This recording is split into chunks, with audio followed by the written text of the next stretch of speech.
Well, good morning, everyone, and welcome to the show. Fernando? Welcome to the show. He's eating. How's everybody doing today? Today, well, we have another Jeep. Don't stop there. The video is not about the Jeep, per se. More of a PSA, purchasing service announcement. Huh? Yeah, exactly. Tell you what, after the intro, you know.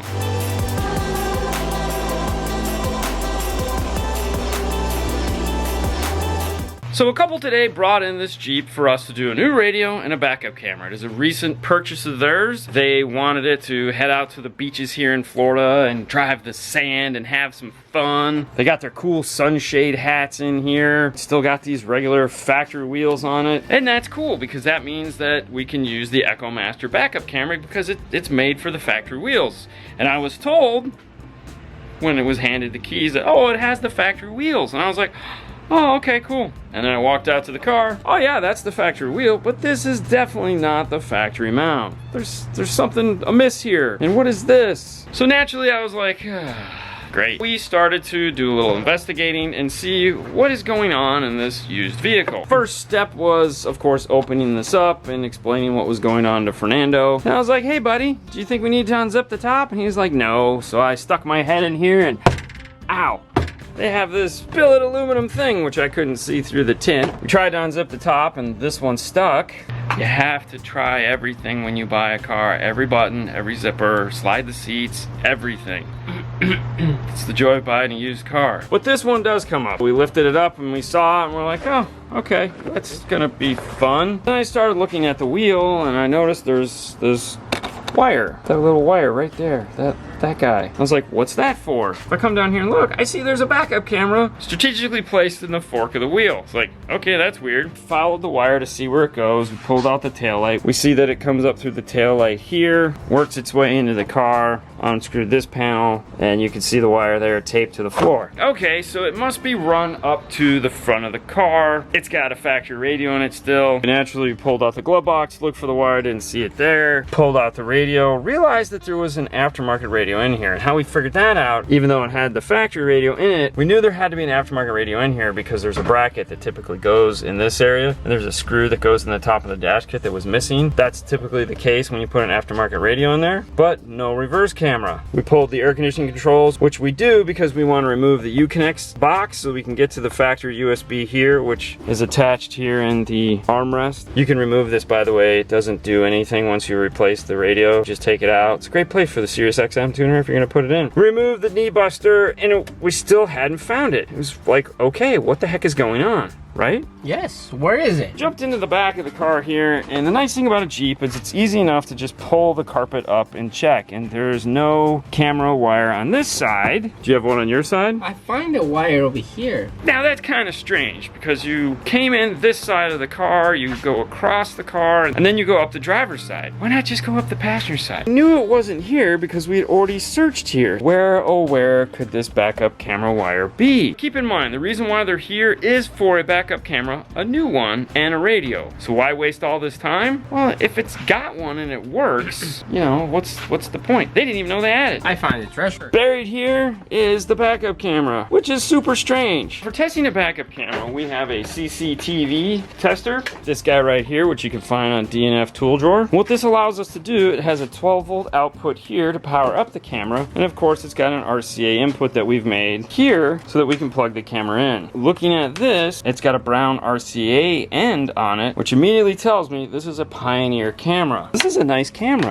Turn the tester on. Hey, look at that. We got an image of a wheel. That's actually the light coming in from back of the car. So we have a fully functional backup camera, but it's covered by the rim. Let's go to the back again. I'm thinking we should take this wheel off real quick and see what we're actually looking at as far as the mount goes.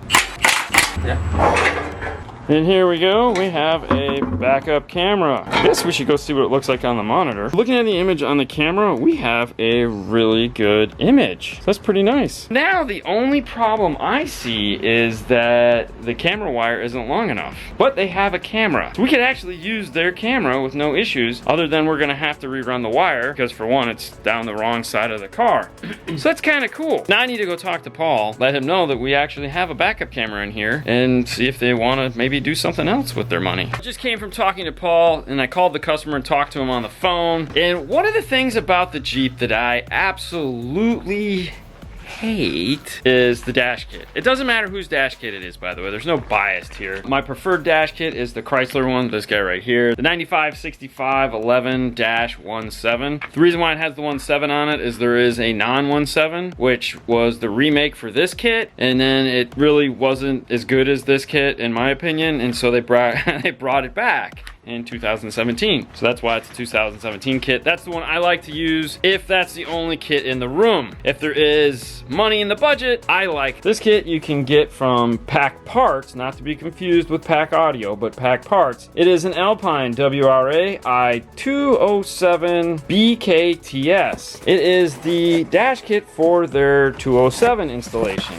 And what makes this thing awesome is it has metal brackets and it's properly spaced and the radio doesn't flex. It's a phenomenal kit. It is the most expensive one you can get for this, but it's a phenomenal kit. I would recommend if you have the money and it is available. So we're gonna be using this to do the installation for the radio. And of course the radio we're putting in is not an Alpine, it's a Kenwood DMX 706 short chassis mechaless radio. That means it does not have a CD player, but it does Android Auto and Apple CarPlay. We are gonna be using this guy right here for an interface, which is the Pack Audio RP4CH11. Go to pack-audio.com. Go to metraonline.com. Go to idatalink.com/maestro. These are the 3 places to hang out to find the appropriate dash kit for your car. Things you want to check in a car. Does it have steering wheel controls? A clear indication of that is a phone or volume indicator on a steering wheel. The Dodge family is kind of weird. Dodge, Chrysler, Jeep, those guys, because they also put buttons on the back of the steering wheel. Make sure you check there. These buttons aren't always here. Check to see if it has a premium sound system. Does it say Alpine, Bang & Olufsen, Bose, Harman Kardon, Mark Levinson, something like that? Check for that. These are all indications of criteria that you'll need to know when searching for the appropriate kit. The other thing is, does it have onboard navigation? Is it a touchscreen? These are all the things. Certain cars they make kits for, but they're for very specific cars, and if they have those features, they won't work. What are we gonna do about this guy? Well, it works, which is cool, and the wiring goes up the driver's side, which is really quite silly. It also has this nightmare right here. See, this was what I was worried about. I close the door and the loom, well, it's sticking out kind of badly, and it's gonna break and do bad things. After talking with Fernando for a little bit, I think we've come up with a plan. We're gonna pull this wiring all out, move the wiring through this hole, zip tie it into place here.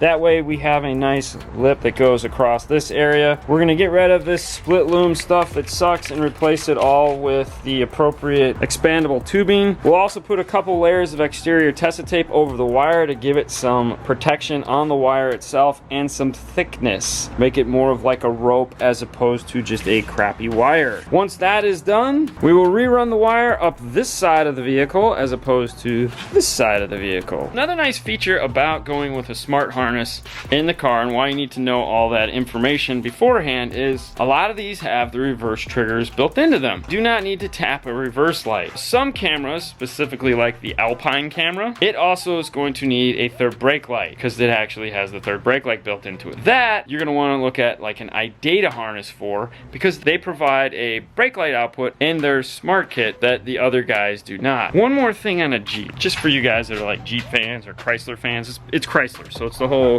Chrysler Jeep Dodge. If you're working on one of those, they make 2 different harnesses, premium, non-premium. It's the same actual harness, but it's pinned differently. And how you can tell is when looking at the harness on this side right here where my thumb is there 8 wires or is there 4 wires? If there's 4 wires, it's a premium sound system, which means that all the sound has to go into those 4 wires. But how it's pinned is the green and the purple, the rears, are on that side. You have to hook up the white and gray outputs of the radio into the green and purple of the factory harness to feed those. If you go color for color, what's gonna happen is your Bluetooth, you know, when people talk back to you, you're not going to hear them because that comes over the front 2 speakers only, and you only have the rear 2 speakers hooked up. That might sound confusing. In the owner's manual, it's described how that all works, so definitely check there. Also, if you do end up going with an iData harness, they make it real easy. They actually have clips on their harness that you just change. So you can wire it up color for color, super simple, and then you just unplug and plug the wires and move them around. If you're getting into the fact that I like using the iData harness more just for things like that, you'd be correct, I do.